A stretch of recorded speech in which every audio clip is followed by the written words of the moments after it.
And welcome back. Let's head to the track where Jamaica Racing Commission Chairman Clovis Metcalf has sought to explain the presence of 3 Operation Stewards at Caymanas Park in recent weeks, despite the stewards being on suspension from frontline duties. Spencer Darlington tells us more.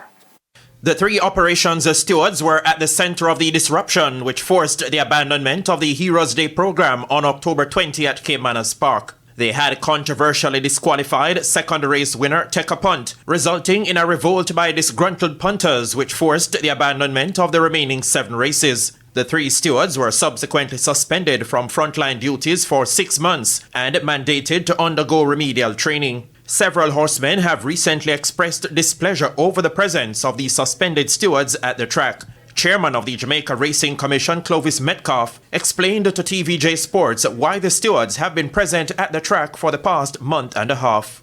As the Jamaica Racing Commission continued the training of the suspended stewards in accordance with board guidelines, it is indeed a fact that the 3 suspended stewards have been present in the stewards' room since the beginning of the new year, but they are not a part of the official 3-member race day panel and as such play no role in the decision process.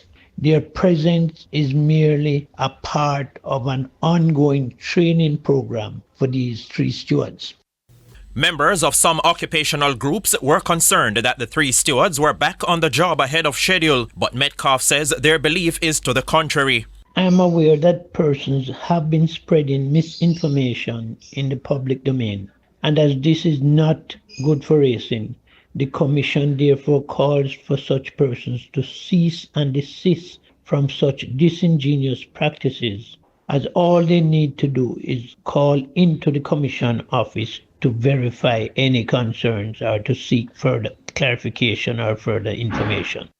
In the meantime, the JRC has arranged a training conference for all stewards on February 21 at the Commission's headquarters on Winchester Road. The presenters at this conference will be Donald Simmons, State Steward from Ohio, retired Chief Steward and former Director of Racing Lloyd Cobran, and former DPP and current Chairman of the First Instance Tribunal Kent Pantry. Spencer Darlington, TVJ Sports.